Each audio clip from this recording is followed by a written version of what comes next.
make everything available. If any one of his staff has done anything that could be questionable with the Russians, you immediately get rid of them. This is about the country, not about staff. And then at the same time, get on with your agenda. You got to be totally transparent in a situation like this, and that would be my advice. Yeah. What? Now, where did it all start? Get it out of the way. You know, it all started, when they say that Hillary Clinton and her people were saying that it's the Russians, that's the reason why Donald Trump, but are they not saying that now? They're just saying that there's conversations with Trump, folks, and, we know the guy who resigned because of it.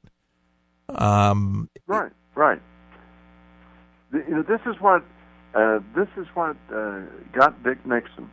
He held off for about a year, and then you wound up with Sam Erwin. Remember him and Howard Baker? Oh yeah. In that committee. My goodness. And then it just ground on and on and on. The last thing Trump wants is to get trapped into that. Yeah, he's got to be careful. Got to be very careful, very careful. This is politics at the highest, meanest, roughest level.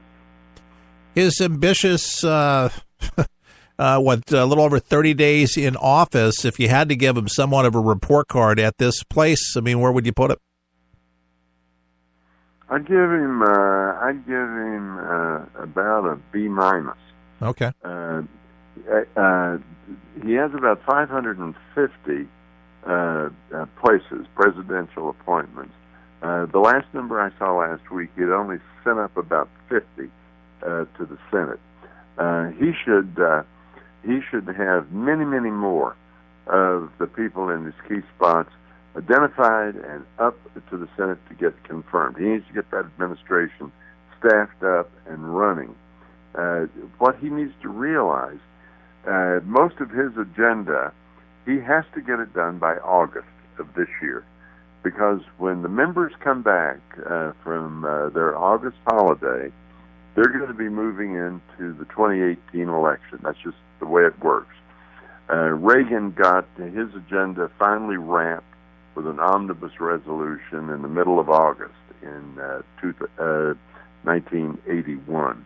Obama got his in 2009 through. Same with Bill Clinton. There's such a thing as called presidential timing.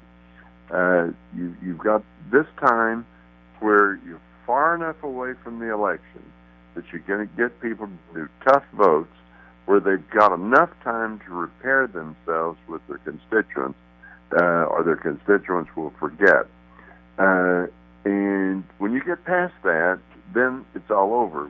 When you get into 2019, you're into the midst of the next election. And what if the Democrats get control of either the Senate or House in the 2018 elections?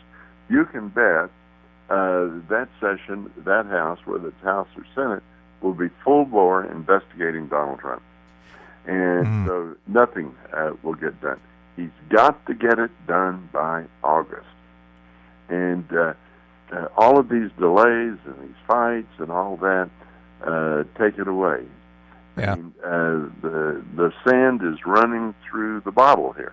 Yeah, he's got to get it done. And then how about these term limits? We've heard that Trump says the lobbyists, we're going to put a stop to that. 10 years after you're out of office, and then term limits for senators. You think he could pass something like that? Is that doable? Not a chance. Not a chance. Not a chance. Not a chance. Not Okay. a chance. These are career politicians. Yeah. I love the idea of a 5 or 10 year ban on people in the office becoming lobbyists in any fashion or way, even the sneaky ways of saying, "Oh, I'm just an advisor or consultant." I think that is great. I really do. It's one way to drain the swamp. Thing. I'm sorry? That's one way to drain the swamp. Way to drain the swamp. Term limits just not going to happen. the political system is built around permanent politicians. And it's always been that way. You go back and take a look at our early history. You take a Washington, a Madison, a Monroe, the Adams family, even going back to Jackson. They were all career public people. And it's the same today. What would it take? I mean, I'm just theoretically then. What would he have to do to make that happen? I mean, he would have to have an agreement with, would it be an up and down vote? Would it be an executive order? I mean, how do you change something like that? Basically, you would just have to change, the House and Senate would have to change their rules on who sat there, and it would be challenged to constitutionality. I just don't think it would be constitutional. The other way is to do it politically and to get people to commit in the House that they'd only served 3 terms or 4 terms, in the Senate that only served 1 term or 2 terms. The odds of that are happening are so remote that he's better off working on lobbyist reforms, basically saying you can't go through government and become a lobbyist. All of your activities have to become public. All campaign contributions have to be published by the Federal Election Commission within 24 hours of the money being received. In other words, you've almost got to go for a sunshine solution on this thing. And then once you got it into the sunshine, let the normal political process take over where people can go back and forth, etc. Pat, you're no stranger, obviously, to politics. I mean, you've spent most of your life in Washington. You've written about it. Is this a surprise in a way, the way the media is treating Donald Trump? No, not at all. Remember, there were, I think, only 1 or 2 major newspaper editorially endorsed Trump. Editorial endorsements come from the owners of the newspapers. So he started off 1 down, in effect, with these newspapers. They supported, either were neutral or they supported Hillary Clinton. And now that he is in, they're going to find fault, basically, with virtually anything that he does.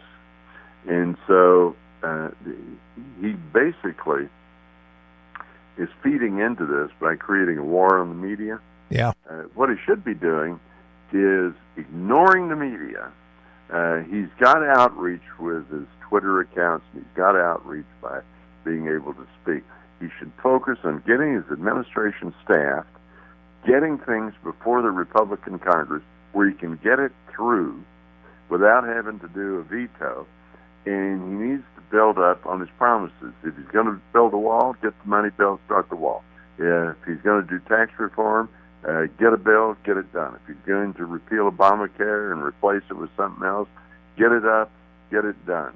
Other words, he needs to get on with a list of accomplishments that after August that he can set and hold on to as people try to chip away on it.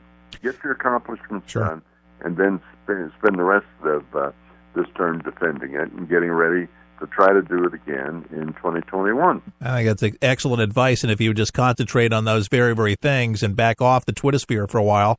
And that was the same advice that you gave last time that you were here. You're very consistent, Pat, on advice. And you're not the only one. There's so many others that have done this, but they'll always revert back to their default settings and basically say, but Pat, if he didn't do these things, he wouldn't be where he is. But the fact of the matter is he is president, so he doesn't have to fight for that position. No, he's there. And at this point, it doesn't matter if his popularity drops to 5%. He's got a majority in the House. He's got a pen that he can sign legislation. Go do it. Well, he's galvanizing at CPAC. What he needs to do is have that same galvanization when it comes to the House and Senate.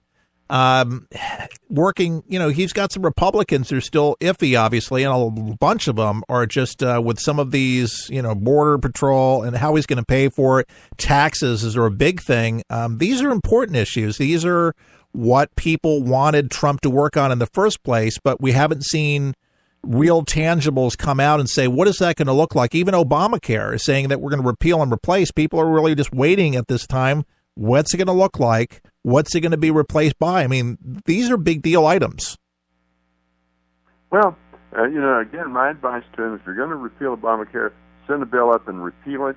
Set a date that it will go out, let's say at the end of the year, so people would know, and then set a date in which you want a replacement and move on that. On the wall, ask for an appropriation and start construction. On the trade deal, you don't need any appropriation.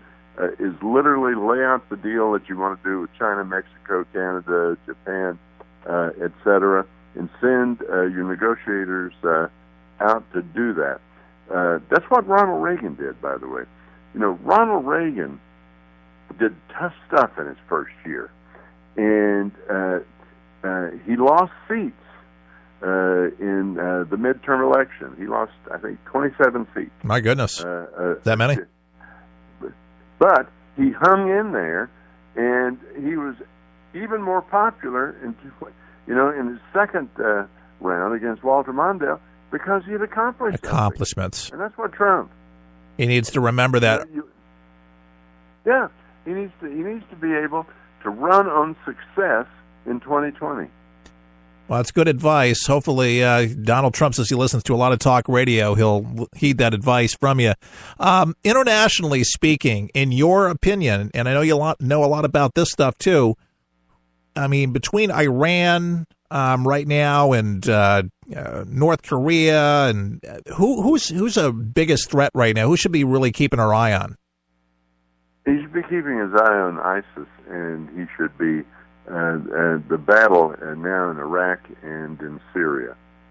We got a chance to wipe out a major part of their military cadre, and we should be doing that and working to the extent we can work with Russia to do that. We should do that. Iran is just to keep the monitoring, keep the deal that we're on. The right things are happening in North Korea.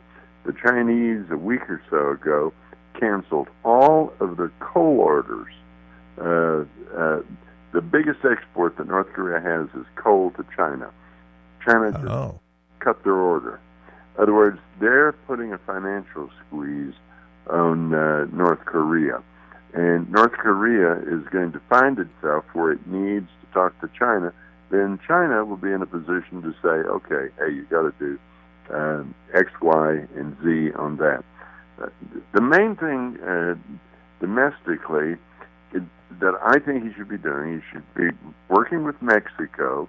If he's going to export hundreds of thousands, millions of people, he needs to get Mexico to a point where they're willing to accept their own people back to the country.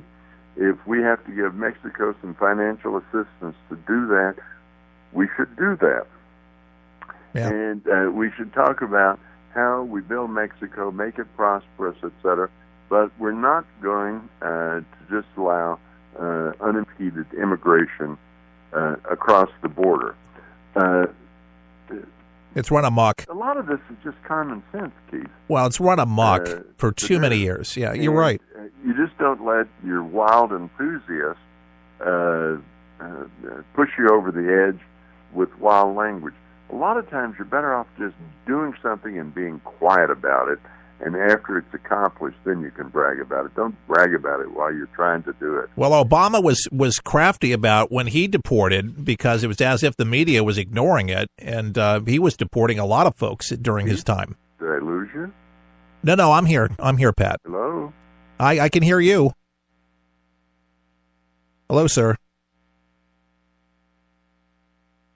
All right. We must have lost Pat. We'll dial him back up. We have a few more minutes left with it, but we do have issues that we have to deal with. And Mexico, very, very interesting with the wall and how that's going to go down. But I think we already know how we're actually going to pay for the wall.